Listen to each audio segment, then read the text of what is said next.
Hello dear aspirants, welcome to Goldfinch IAS and KS Institutes, and today I came up with a very important and very short concept, that is Phillips curve.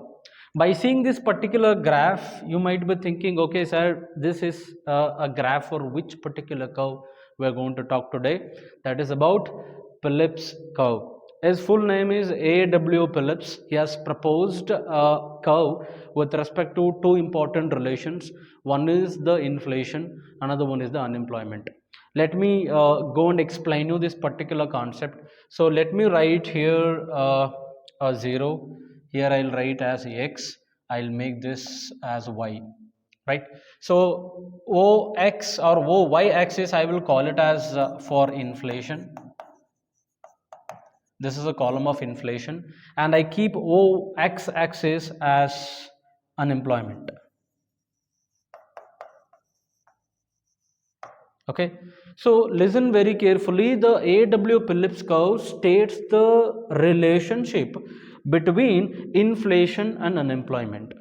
So it is what kind of relationship? It is an inverse relationship. What do you mean by inverse relationship? Which means it is an opposite relationship. Right, which means if inflation increases, listen carefully, if inflation increases from 2%, let me write 2% here, and let me write 2% here as well. Let me keep it 6% here and keep it 6% here.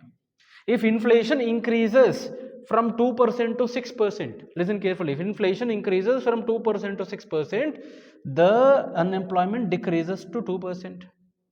Listen carefully, inflation is 2%, unemployment is 6%. As the inflation is increasing, unemployment is decreasing. Don't you think it is an inverse relationship? Which means if one increases, another decreases. If it's in the same way, if inflation decreases, unemployment increases. Right? So if inflation is 6%, unemployment is 2%. If inflation decreases to 2%, unemployment is 6%. Which means AW Phillips says an economy should always be in inflation. He says the economy should be in inflation. Correct?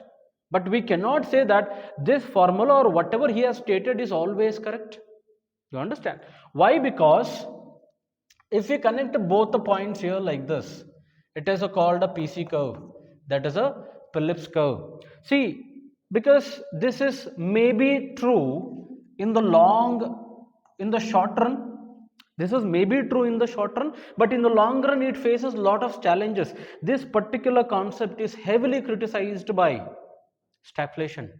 So before going to that, let me tell you, Phillips curve says if there is an inflation, there is a good demand for the commodities. If there is an inflation, there is a good demand. If there is a good demand, there is more production. That is GDP increases. Inflation is more demand. Inflation indicates more demand. No, if more inflation, more demand meaning more production. Right? More production meaning what? Producers are producing more, which means commodities are produced more, meaning GDP increases. If more to produce, if I want to produce more, I need more employees, right? Then unemployment what happens? Decreases. Employment opportunities increases. This is what is the formula he has stated. It is absolutely true. It has been proved even for India. But point is, it is true in the short run. It is true in the short run, but in the long run, it has been challenged by the problem called stagflation.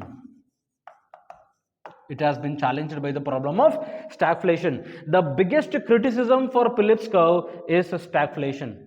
Right? So what is stagflation? If you want to know about this, please tell me in the comment section. Sir, you make one more video with respect to stagflation. I will bring in the next video. I hope you understood what is Phillips curve. Thank you so much for watching and keep watching us. Thank you.